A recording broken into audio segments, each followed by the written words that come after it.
We are imposing sanctions on specific individuals responsible for undermining the sovereignty, territorial integrity, and government of Ukraine. We're making it clear that there are consequences for their actions. Second, I have signed a new executive order that expands the scope of our sanctions. As an initial step, I'm authorizing sanctions on Russian officials, entities operating in the arms sector in Russia, and individuals who provide material support to senior officials of the Russian government. And if Russia continues to interfere in Ukraine, we stand ready to impose further sanctions. All right, folks, that, of course, is Barack Obama, and that was him earlier today. And joining us now is Peter Brookes, Senior Fellow, National Security Affairs at the Heritage Foundation, former Deputy Assistant Secretary of Defense in the Bush administration for Asian and Pacific Affairs. Hey, Peter. Hey. Great to talk to you. Before we get to that, and I do certainly want to get to Ukraine and what the president did today and what something John Kerry said as well, but I want to ask you about the plane, you know, because you know the area there better than anybody. And let's work under the assumption, as the Malaysian president has said, and now seems fairly obvious, at least, that they haven't found a plane in the water, that let's say that plane's on the ground somewhere. Mm-hmm. Where do you think the most likely place that it would have been? Where is the most likely place it would have been taken to? Where might it be in your view? Gosh, you know, that's really difficult. That's really difficult to say because you know, they need an airstrip that could handle a 777. I mean, you need something that's probably got a mile worth of airstrip, and so that's really, really difficult to figure out where that potentially might be. I mean, we do have a lot of bad actors in that part of the world. You know, Indonesia, Malaysia. The Philippines Singapore have all battled Al Qaeda in the past since 9/11, and you know, there are a number of places that they could do this. Also, it could be criminal. I mean, you know, it could be somebody who wants money in exchange for the hostages. But you have to have, you have to be able to, get this into an airstrip beyond somebody's radar. Along, finished airfield. So there are real challenges. I'm not ruling it out, but there are real challenges. All right. Well, what do you think happened then? Well, I think there's a human element to this. I mean, I've said that from the beginning.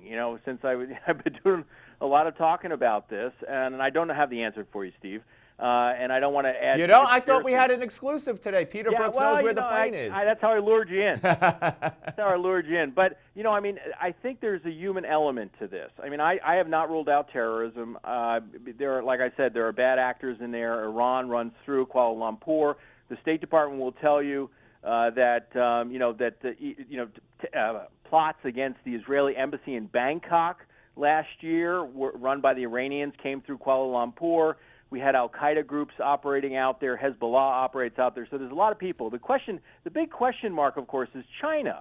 What's the angle there? Now, there is an al-Qaeda-affiliated group in western China, in Xinjiang, called the East Turkestan Islamic Movement.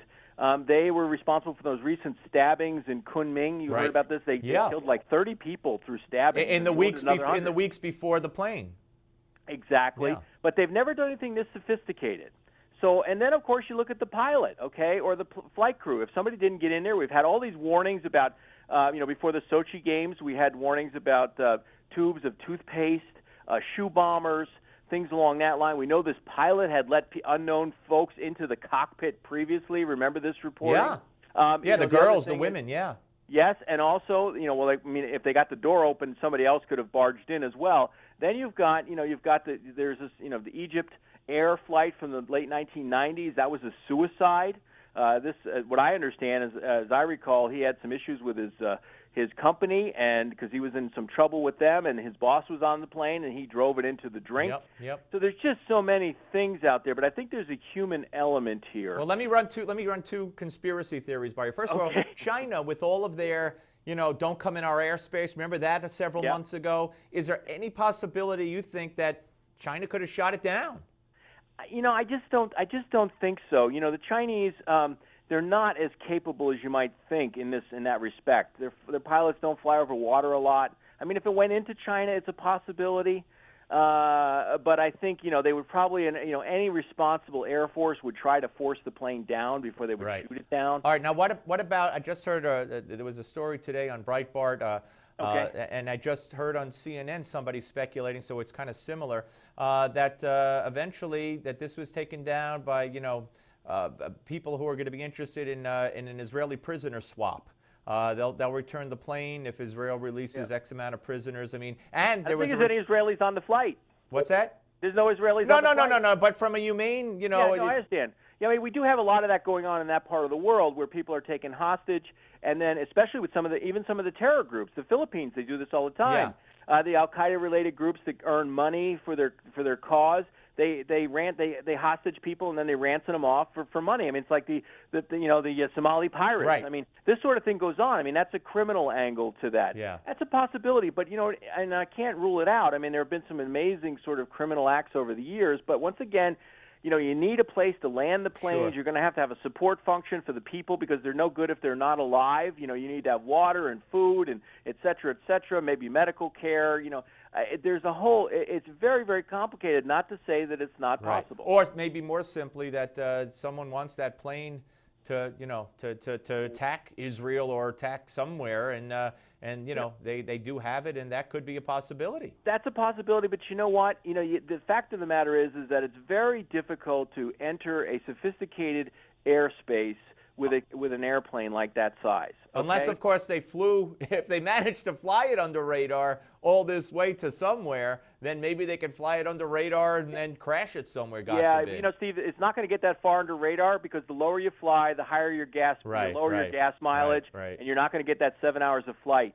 So there's practicalities here, and I'm not saying that can't be ruled out. But if you're flying against Israel and you haven't flight a flight plan, and you haven't, and you're done. Try to enter their airspace, you're going to meet up with some F-15s and some other fighters. That may not be so friendly. So it's not impossible.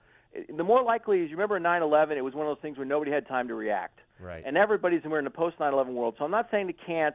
And there are some bad terrorist plots out there. So it could be a bad terrorist plot, an idea that they have, and it's certainly within the realm of possibility. All right. Now, you heard President Obama, Peter, talking about increasing sanctions on individuals, signing a new executive order. We had the election yesterday. And I want to throw this into the mix, too. Could we play Cut 30? This is John Kerry.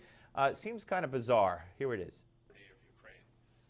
We hope President Putin will recognize that none of what we're saying is meant as a threat. It's not meant as in a personal way. It is meant as a matter of respect for the international multilateral structure that we have lived by since World War II, and for the standards of behavior about annexation, about secession, about independence, and how countries come about it. Here in Great Britain. Okay, so he's telling Putin, hey, nothing personal, don't get angry. I gotta laugh. Yeah. I gotta laugh. I can't believe he just said that. I cannot believe that our chief diplomat just said that. I mean, obviously, the person behind all of this is Vladimir Putin. So, I mean, the idea that it's not about him is I don't know. I'm at a loss for words.